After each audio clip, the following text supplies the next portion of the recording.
Hello दोस्तों, चीची चिड़िया channel पर आपका स्वागत है। माँ हमें कहानी सुनाओ ना। चलो बच्चों, मैं तुम्हें आज एक कहानी सुनाती हूँ। एक बहुत ही पुरानी हवेली थी जो 100 सालों से बंद पड़ी थी। पिछले कई वर्षों से वहाँ कोई भी रहने के लिए नहीं आया था। कई लोगों ने वहाँ रहने की कोशिश करी थी, लेकिन कोई भी वहाँ ज्यादा देर तक नहीं रह पाता था। लोगों का कहना था कि उस हवेली में भूत प्रेत का साया है। एक बार की बात है, एक बार 4 दोस्त सूरज, राकेश, रोहन, कमल को उस हवेली के बारे में पता चला। उनको उस हवेली के बारे में जानने की उत्सुकता पैदा हुई और उन्होंने तय कर लिया कि वो वहां रहकर उस रहस्य को जानकर ही रहेंगे कि आखिरकार लोग वहां क्यों नहीं रह पाते थे। क्या सच में भूत प्रेत होते हैं? उन चारों ने एक दिन सामान बांधा और गाड़ी में बैठकर उस हवेली की ओर निकल पड़े। गाड़ी से उतरकर जैसे ही उन्होंने अंदर जाने के लिए पैर आगे बढ़ाया तो दरवाजे पर किसी अनजान आदमी ने उन्हें रोक लिया। अरे कौन हो तुम लोग और ये कहाँ जा रहे हो? कमल ने जवाब देने की बजाय उससे सवाल किया। पहले ये बताओ कि आप कौन हो?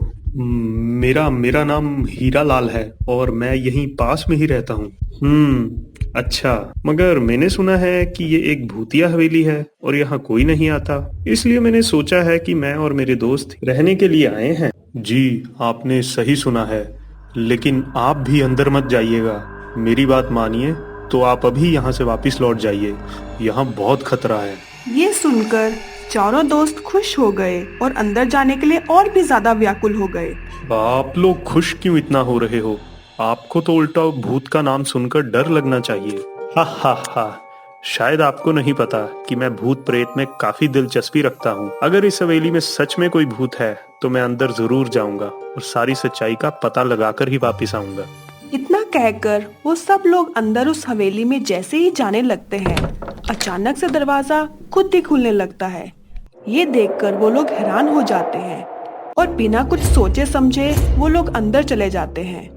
उन सब ने अपने बैग एक कोने में रखे और उस हवेली को देखने लगे। हवेली बहुत ही पुरानी सी थी और वहां रखा सामान जला हुआ पड़ा था। वो लोग हर एक कमरे को जाकर देखने लगे। सूरज की नजर एक बंद कमरे की ओर गई। वहां से तेज रोशनी आ रही थी। उसने जैसे ही दरवाजे के नीचे से उस कमरे में झांकने की कोशिश करी तो उसे एक पायल पहने किसी लड़की के पांव दिखाई दिए। वो जैसे ही थोड़ा और झुका तो उसे ऐसा लगा कि वो लड़की उसके पीछे खड़ी है। उसने मुड़ के देखा पर वहां कोई नहीं था। वो डर गया और सोचने लगा कि इस बंद कमरे में कोई कैसे हो सकता है।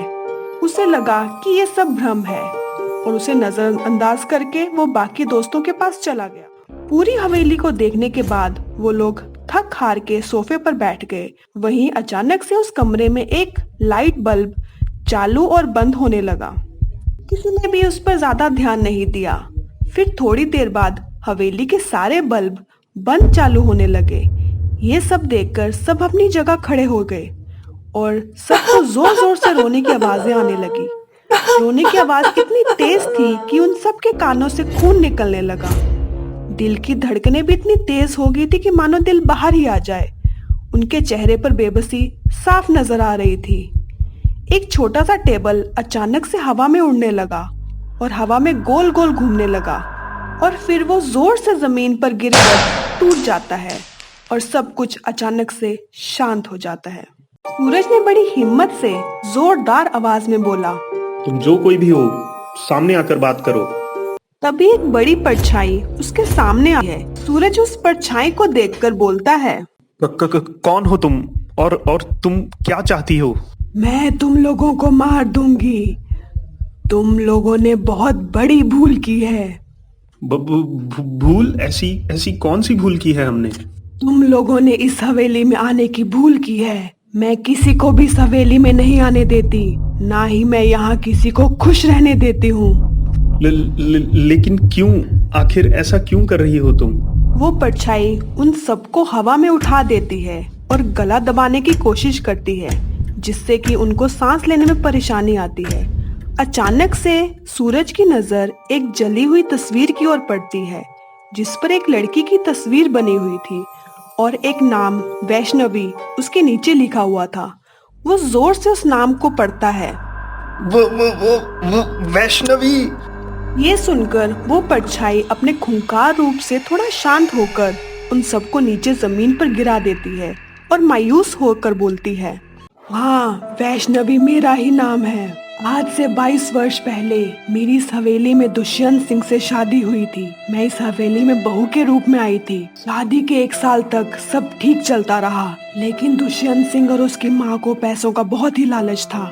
उन लोगों ने मेरे घर वालों को पैसों के लिए बहुत ही सताया, साथ ही मुझे हर रोज धमकाते थे। एक दिन मैं खाना बना रही थी और मेरी सास ने गुस्से में आकर मुझे रसोई घर में ही जला दिया और वो और उसका बेटा इस हवेली से भाग गए। मेरे साथ सारी हवेली जलकर राख हो गई। इसी कारण से मेरी आत्मा इस हवेली में भटकती रहती है। मैं किसी को भी इस हवेली में नहीं रहने दूंगी, क्योंकि इस हवेली में मेरी मौत हुई थी। इस हवेली में जो भी आएगा उसकी भी मौत होगी। हमें अफसोस है कि तुम्हारे साथ जो हुआ है वो बहुत ही बुरा हुआ है, लेकिन तुम्हारे गुनहगार यहाँ से भाग गए हैं, इसलिए तुम सब लोगों को परेशान करना बंद कर दो। मैं अब तुम्हें अपने असली रूप में देखना चाहता हूँ। तुम सबको मारने के बाद मैं तेरी ये इच्छा भी पूरी कर दूंगी। और फिर उस परछाई ने एक बहुत ही भयानक रूप ले लिया। उसका चेहरा इतना भयानक था कि सब लोग उससे डरने लगे। अचानक से राकेश ने अपनी जेब से एक सफेद विभूति निकाली और परछाई पर फेंक दी। परछाई पर विभूति पड़ते ही वो जलने लगी और बड़ी बड़ी लपटें उठने लगी। परछाई जोर से चिल्लाने लगी और वो वहाँ से गायब हो गई।